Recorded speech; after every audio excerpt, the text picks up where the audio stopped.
देखो बेटा, हम लोग ऑप्टिकल इंस्ट्रूमेंट स्टार्ट कर रहे हैं। ऑप्टिकल इंस्ट्रूमेंट में दो आते हैं, एक तो माइक्रोस्कोप और एक टेलीस्कोप। आप सबको पता है बहुत स्मॉल जो ऑब्जेक्ट्स होते हैं जो आँख से दिखाई नहीं देते हैं, उनके लिए हम माइक्रोस्कोप यूज़ करते हैं। और जो दूर के स्टार्स वगैरह हैं, जो दूर की चीज़ें हैं जो आप ऑर्डिनरी आँख से नहीं देख सकते, उनके लिए हम टेलीस्कोप यूज़ करते हैं। तो सबसे पहली बात आती है कि ऑप्टिकल इंस्ट्रूमेंट का यूज़ ही क्यों किया जाता है। यूज़ क्यों किया जाता है, सबसे पहला आता है कि यूज़ क्यों किया जाए। अब मान लीजिए मुझे मार्कर देखना है। ये मार्कर पहली चीज़ मैं कहाँ से रख कर देखूँ। मैं इस मार्कर को अपने काफ़ी नज़दीक ले आऊँ या दूर ले जाऊँ या और दूर ले जाऊँ या बिल्कुल 1 किलोमीटर दूर रख दूँ, कहाँ पे रखना चाहिए। सबसे पहले ये आता है क्वेश्चन, कहाँ रखें इसे हम। अगर आप किसी ऑब्जेक्ट को देखना चाहते हैं तो कहाँ रख कर उसे क्लियर देख सकें। तो अगर मैं दूर ले जाऊँगा, काफ़ी दूर, जैसे मेरी आइज़ यहाँ पर है, दूर है, और ये आई है हमारी, और ऑब्जेक्ट आई पे जो एंगल बनाता है इसे कहते हैं visual angle subtended at eye by the object. This is known as visual angle subtended at eye by the object. This is visual angle. और देखिए, ये अगर एंगल हमें बड़ा दिखाई दे रहा है, जैसे मैंने ऑब्जेक्ट को पास में रखा, इसी ऑब्जेक्ट को मैं थोड़ा पास में ले आया ऐसे, और अब मैंने देखा तो अब ये एंगल बड़ा हो गया, ऑटोमेटिकली एंगल बड़ा हो गया।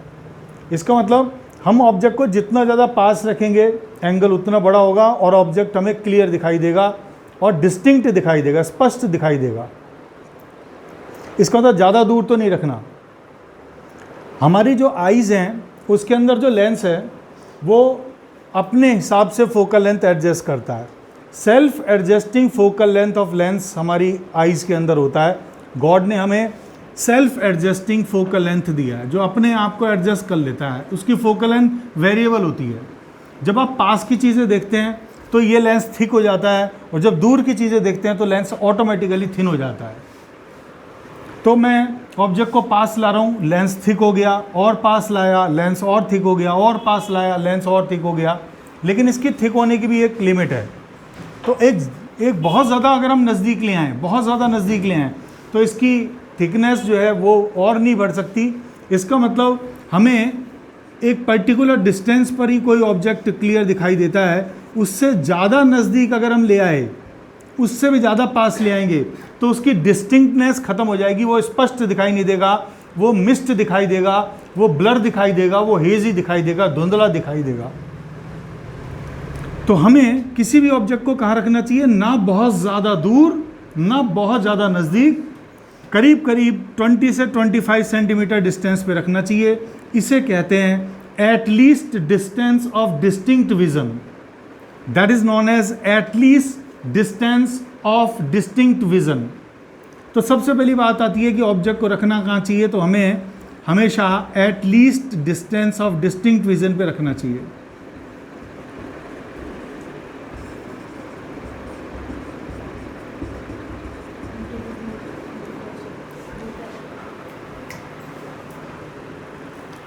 अब देखिए, आपने किसी ऑब्जेक्ट को at least distance of distinct vision पे रख दिया और वो आपकी आइज पर एंगल बना रहा है। इसे कहेंगे visual angle subtended at eye by an object when object is placed at least distance of distinct vision. इसे कहेंगे visual angle subtended at eye by an object when object is placed at least distance of distinct vision. और अगर ये angle 1 minute से भी छोटा है, 1 minute का मतलब 1/60 डिग्री। अगर मैं बात करूं, ये 1 डिग्री एंगल है, सपोज करिए 1 डिग्री एंगल है, और इसके 60 इक्वल पार्ट्स कर दूं 60, तो 1 पार्ट जो एंगल बनाएगा, 1 पार्ट जो एंगल बनाएगा वो होगा 1/60 डिग्री। इसे 1 मिनट एंगल कहते हैं। 1 मिनट एंगल अगर आपकी आइज पे बन रहा है तो आप उस ऑब्जेक्ट को क्लियरली देख सकते हैं, आपको किसी ऑप्टिकल इंस्ट्रूमेंट की ज़रूरत नहीं है। लेकिन इससे भी अगर छोटा एंगल बन रहा है, लाइक 0.1 मिनट बन रहा है या 0.05 मिनट बन रहा है, ये इतना छोटा एंगल है कि वो हमें क्लियर नहीं दिखेगा। जैसे अमीबा को हम नहीं देख सकते, सेल्स को हम ऑर्डिनरी आई से नहीं देख सकते, न्यूड आई से हम नहीं देख सकते, हमें ऑप्टिकल इंस्ट्रूमेंट की ज़रूरत पड़ती है, क्योंकि वो जो ऑब्जेक्ट होता है वो हमारी आई पर 1 मिनट से भी छोटा एंगल बनाता है। तो जब 1 मिनट से भी छोटा एंगल बनता है तो हमें ऑप्टिकल इंस्ट्रूमेंट की ज़रूरत बनती है, तो हम माइक्रोस्कोप यूज़ करते हैं। देखिए, माइक्रोस्कोप जो है वो 2 टाइप्स के होते हैं। एक सिंपल माइक्रोस्कोप होता है, एक कंपाउंड माइक्रोस्कोप होता है।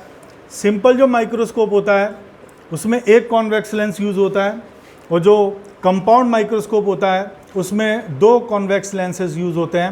कंपाउंड माइक्रोस्कोप का एग्जांपल है बाइनोकुलस। जो बाइनोकुलस होता है वो कंपाउंड माइक्रोस्कोप होता है, उसमें 2 कॉन्वेक्स लेंसेज होते हैं, मतलब 2 बार मैग्नीफाइड होती है आपकी इमेज। एक लेंस एक बार मैग्नीफाइड करता है, दूसरा लेंस उसे और मैग्नीफाइड करता है, तो यहाँ पर मैग्नीफिकेशन मल्टीप्लाई में हो जाता है। तो ये जो लेंस है बहुत ज़्यादा छोटी चीज़ के लिए हम कंपाउंड माइक्रोस्कोप यूज़ करते हैं, और बहुत ज़्यादा स्मॉल नहीं है तो हम सिंपल माइक्रोस्कोप यूज़ करते हैं। तो हम जो मैग्नीफिकेशन देखते हैं, मैग्नीफिकेशन का मतलब बड़ा करके दिखाना, एनलार्ज करके दिखाना, तो हम इस मैग्नीफिकेशन को एंगल की फॉर्म में पढ़ते हैं। यहाँ पर जो मैग्नीफिकेशन है वो एंगुलर मैग्नीफिकेशन है। अगर ये एंगल बड़ा हो गया, अगर ये एंगल बिग हो गया, तो जो मैग्नीफिकेशन है ये एंगुलर मैग्नीफिकेशन है।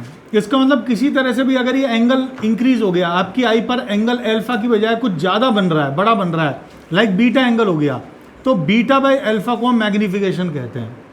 तो चाहे सिंपल माइक्रोस्कोप हो चाहे कंपाउंड माइक्रोस्कोप हो, मैग्नीफिकेशन का फार्मूला है visual angle subtended at eye by an image divided by visual angle subtended at eye by an object when object is placed at least distance of distinct vision. तो simple microscope या compound microscope का magnification power formula है visual angle subtended at eye by an image.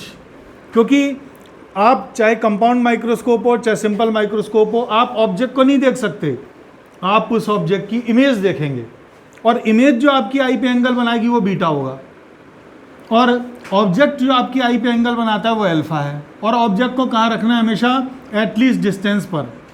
ये हमेशा at least distance of distinct vision वाली distance होनी चाहिए। तो इसका जो फार्मूला है वो फिक्स हो गया, beta by alpha. Beta is visual angle subtended at eye by an image divided by visual angle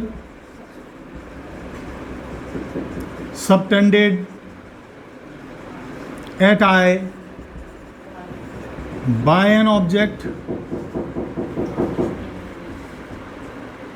when object is placed at least distance of distinct vision। देखिए, सिंपल माइक्रोस्कोप का मतलब बुढ़ापे में जो चश्मा लगता है दैट इज़ सिंपल माइक्रोस्कोप। बुढ़ापे में पास की नज़र कमज़ोर हो जाती है, और कभी देखा होगा आप जब ओल्ड एजेस वाले जो पर्सन हैं अखबार को पढ़ते हैं तो अखबार को बिल्कुल नज़दीक ले आते हैं, ऐसे बिल्कुल नज़दीक ले आते हैं, लेकिन वो अखबार की इमेज उन्हें यहाँ दिखाई दे रही है, उन्हें अखबार नहीं दिख रहा, उन्हें उस न्यूज़पेपर की इमेज यहाँ दिखाई दे रही है। तो कॉन्वेक्स लेंस है, ये आई है, इस आई को कंफर्टनेस के लिए हम यहाँ मान लेते हैं, यहाँ पर आ गई कंफर्टनेस के लिए हमने मान लिया आई को यहाँ मान लिया, क्योंकि लेंस बहुत ज़्यादा थिकी नहीं है, थिन लेंस है, तो कैलकुलेशन इजी करने के लिए हम आई को यहाँ मान लेते हैं ऑप्टिकल सेंटर पे। ऑब्जेक्ट काफ़ी नज़दीक है, ये ऑब्जेक्ट है, देखिए ऑब्जेक्ट है ए बी, ये काफ़ी नज़दीक है, और ऑब्जेक्ट से एक रे आई पैरेलल रे आई, ये कन्वर्स कर देगा, फोकस से पास करा देगा, इधर कहीं फोकस होगा, दूसरी ऑप्टिकल सेंटर से सीधी निकल जाएगी। ये दोनों रेज इधर विड्थ इनकी इंक्रीज हो रही है, तो आप इन्हें पीछे अगर एक्सटेंड करें तो ये पीछे यहाँ पर कट करती फील होंगी, यहाँ पर कहीं कट कर रही हैं, ये यहाँ पर फाइनल इमेज फॉर्म हो जाएगी ए डैश बी डैश। आप इसमें इस ऑब्जेक्ट को नहीं देख रहे हैं, आपको ये इमेज दिखाई दे रही है। मान लीजिए न्यूज़पेपर है, न्यूज़पेपर को आइस के काफ़ी नज़दीक ले आए, लेकिन न्यूज़पेपर की इमेज यहाँ बन रही है। और ये जो इमेज है ए डैश बी डैश, ये आपकी आई पर जो एंगल बना रही है that is beta, this is beta. ये जो इमेज है ये आपकी आई पर जो एंगल बन रहा है, ये angle, this is beta. It is visual angle subtended at eye by an image. और अल्फा के लिए आपको अलग फिगर बनाना है। ऑब्जेक्ट आपने यहाँ रखा, ये आई है, और आई पर जो एंगल बन रहा है, कब? जब ऑब्जेक्ट को मैंने डी डिस्टेंस पे रखा है, तो ये ऑब्जेक्ट आई पे जो एंगल बनाता है उसे अल्फा कहते हैं, ये अल्फा है। ये दोनों एंगल स्मॉल हैं, अल्फा भी स्मॉल है और बीटा भी काफ़ी स्मॉल ही होता है। और स्मॉल एंगल के लिए मैं बीटा को tan बीटा बोल सकता हूँ, अल्फा को tan अल्फा लिख सकता हूँ। हाइपोटेनस हमारे किसी काम का होता नहीं है, और इसमें हाइपोटेनस नहीं आता है, परपेंडिकुलर बाय बेस आता है। तो जब एंगल छोटा होता है तो एंगल को हम tan की फॉर्म में लिख सकते हैं। तो बीटा को हम tan बीटा, तो एंगल बीटा अल्फा दोनों स्मॉल हैं, तो बीटा को tan बीटा कह दिया, अल्फा को tan अल्फा कह दिया। अब देखिए ध्यान रखना है कि जो tan बीटा है ये हमें छोटे वाले ट्रायंगल से निकालना है। इसमें ये एक ट्रिक है, चाहे कंपाउंड माइक्रोस्कोप हो चाहे सिंपल माइक्रोस्कोप हो, जो छोटा वाला ट्रायंगल बन रहा है, इसमें मान लीजिए ये पॉइंट O है, ये पॉइंट O डैश है, तो छोटा वाला ट्रायंगल ये बन रहा है। इसमें भी बीटा और बड़े वाले ट्रायंगल में भी ये बीटा कॉमन एंगल है, तो हम हमेशा tan बीटा छोटे वाले ट्रायंगल से सॉल्व करेंगे। तो छोटे वाले ट्रायंगल से tan बीटा आ जाएगा perpendicular AB by base O dash A divided by tan alpha, यहाँ से आ जाएगा perpendicular AB by base OA। और देखिए AB से AB कैंसिल हो गया, OA ऊपर चला गया, तो मैग्नीफिकेशन का फॉर्मूला हो गया OA by O dash A। अब हम साइन कन्वेंशन से वैल्यू रखेंगे। साइन कन्वेंशन क्या कहता है? ऑब्जेक्ट पे जाइए, ऑब्जेक्ट से लेंस की तरफ की डायरेक्शन को पॉजिटिव मानिए। अब यहाँ पर हमारा आई का लेंस इस तरफ है, तो ये ऑब्जेक्ट है, ऑब्जेक्ट से मैं आई लेंस की तरफ गया तो ये डायरेक्शन हमारी पॉजिटिव हो गई, लेकिन O से A की तरफ जाऊँगा तो ये हमारा नेगेटिव हो गया, तो OA डिस्टेंस हमारी -u आएगी। तो OA डिस्टेंस -u हो गया, लेकिन ये u d की फॉर्म में है, तो हमें d लिखना पड़ेगा कि दिस इज -d। माइनस क्यों आया? ऑब्जेक्ट से आई के लेंस की तरफ गए, ये डायरेक्शन पॉजिटिव होती है, डायरेक्शन ऑफ इंसिडेंट लाइट रे इज ऑलवेज टेकन पॉजिटिव, लेकिन चलना हमें लेंस के ऑप्टिकल सेंटर से, तो लेंस से अगर हम ऑब्जेक्ट की तरफ जाएंगे तो ये डायरेक्शन नेगेटिव हो गई, तो -d लिखना है, u नहीं लिखना है, इसे d की फॉर्म में लिखना है। और O डैश A ये जो डिस्टेंस है ये इमेज डिस्टेंस है, लेट इमेज डिस्टेंस में v मान लेता हूँ। तो ऑब्जेक्ट से, ये ऑब्जेक्ट है, ऑब्जेक्ट से लेंस की तरफ गए डायरेक्शन पॉजिटिव, O से इस तरफ जाएंगे तो ये डिस्टेंस भी हमारी नेगेटिव हो जाएगी, तो इसे भी -v लिखना है। तो ये फार्मूला आ गया -d/v। एक मिनट, अरे देखिए इसमें हम छोटे वाले ट्रायंगल से अगर देखें तो -d, और छोटे वाले ट्रायंगल में ये जो डिस्टेंस है ये O डैश A मतलब इससे ऑब्जेक्ट की डिस्टेंस, क्योंकि इस लेंस के लिए ये ऑब्जेक्ट है, तो O डैश A जो है वो ऑब्जेक्ट डिस्टेंस, और ऑब्जेक्ट डिस्टेंस का सिंबल होता है U विद नेगेटिव साइन, तो ये फार्मूला आ गया। ये हमें यूज़ नहीं करना है क्योंकि ये बड़े वाले ट्रायंगल से निकला था, तो ये आ जाएगा हमारा प्लस का d/u। देखिए ये फार्मूला हमने डिराइव कर लिया, मैग्नीफिकेशन इज d/u। ये जनरल मैग्नीफिकेशन फार्मूला है सिंपल माइक्रोस्कोप का, इसमें हमने कोई केस नहीं लगाया है। अब देखिए कई बार हमने देखा है कि आप किसी भी ऑब्जेक्ट को, जैसे लेंस से हम देख रहे हैं, तो आप किसी ऑब्जेक्ट को पास रखेंगे तो हो सकता है इमेज दूर हो जाएगी, और ज़्यादा पास रहेंगे इमेज और ज़्यादा दूर हो जाएगी। मतलब ये जो इमेज है जिसे आप आई से देख रहे हैं, आप ऑब्जेक्ट को नहीं देख रहे हैं, दिख रही है आपको इमेज। सॉल्व करने के लिए हमने सिर्फ ऑब्जेक्ट का सहारा लिया ताकि ये भी कैंसिल हो जाए दोनों केस में।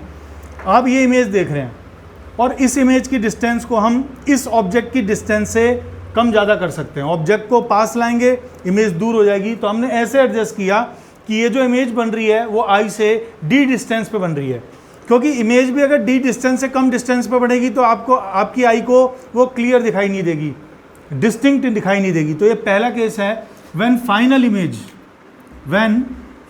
Image is forming eight least distance of distinct vision. लेकिन एक चीज़ और है, जब हम बहुत पास में इमेज को लगातार देखते हैं तो आपकी आई पे स्ट्रेन आता है, जोर आता है, तो इस केस को स्ट्रेन्ड आई केस कहते हैं। तो फर्स्ट केस है when final image is forming eight least distance of distinct vision. ये फाइनल इमेज कहाँ पर बन रही है? डी डिस्टेंस पर।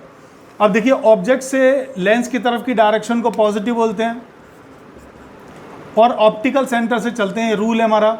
ऑप्टिकल सेंटर से हम इस तरफ जाएंगे इमेज की तरफ तो ये नेगेटिव डायरेक्शन हो जाएगी, तो इमेज कहाँ बन रही है? नेगेटिव डायरेक्शन में डी डिस्टेंस पर। अब इसके लिए मैंने लेंस फार्मूला लगाया 1/f = 1/v - 1/u। Convex lens की फोकल लेंथ हमेशा पॉजिटिव होती है, इमेज हमारी -d आ रही है और ऑब्जेक्ट डिस्टेंस को हमने -u लिखा है क्योंकि ऑब्जेक्ट भी नेगेटिव डायरेक्शन में है, दोनों एक ही तरफ पड़ रहे हैं, तो ऑब्जेक्ट डिस्टेंस की जगह -u आएगा।